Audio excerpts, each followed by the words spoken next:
Tuwing nagluluto siya, palihim niyang hinahaluan ng kaunting laundry detergent ang pagkain ng kanyang asawa. Hindi sapat ang dami nito para agad na mapatay ang lalaki, pero kapag umabot na sa 50 mg ang naiipon sa katawan, maaari nitong malason hanggang sa ikamatay ng isang ganap na adulto. Bago siya umalis, pinaalalahanan pa niya ang asawa na siguraduhing ubusin nito ang lahat ng sabaw sa mangkok.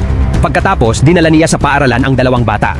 Habang naglalakad sila sa gilid ng kalsada, napansin niyang may isang sasakyang mabilis na paparating sa kabilang linya. Sinamantala niya ang blind spot ng driver habang paliko ito at bigla niyang itinulak pasulong ang dalawang bata.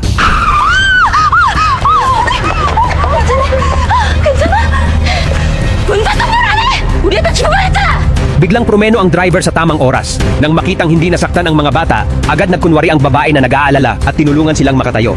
Nang mabigo ang plano niyang insurance scam, dinala ng malupit na madrasta ang dalawang bata sa isang abandonadong eskinita at binalaan silang huwag sabihin sa kanilang ama ang nangyari. Pagkatapos niyang magsalita, may gagawin pa sana siya, ngunit sa sumunod na segundo, isang kamay na nakasuot ng itim na guwantes ang biglang humawak sa kanya mula sa likuran.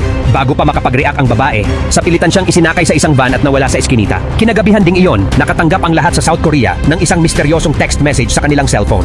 6 na salita lamang ang laman nito, National Death Penalty Vote, at ang taong pinagbobotohan ay ang malupit na madrastang ito.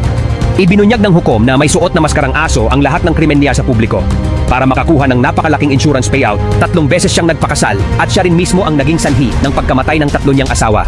Ang una niyang asawa ay namatay sa isang insidenteng mistulang aksidente habang nasa road trip silang dalawa. Aksidenteng nahulog sa dagat ang kanilang sasakyan at namatay ang asawang nasa passenger seat, samantalang siya na nagmamaneho ay nakaligtas na may kaunting gasgas lamang.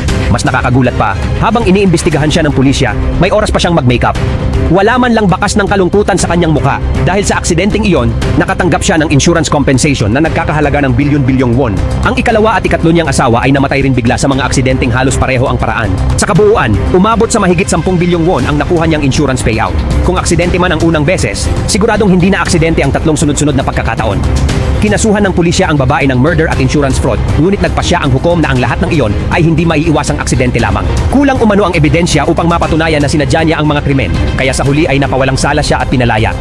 Sa livestream, sinabi ng hukom na may maskarang aso na ang magiging kaparusahan ng masamang babaeng ito ay pagbobotohan ng buong bansa. Kaagad pagkatapos noon, automatikong lumabas sa cellphone ng lahat ang isang voting app. Kapag mahigit 50% ang bumoto pabor sa death penalty, haharap ang babae sa kaparusahan ng hukom na may maskarang aso. Ngunit kung hindi, ide-deklara siyang inosente. Kaya kaibigan, kung ikaw ang tatanungin, payag ka ba sa ganitong pamamaraan ng nakamaskara? Ano ang iyong opinyon?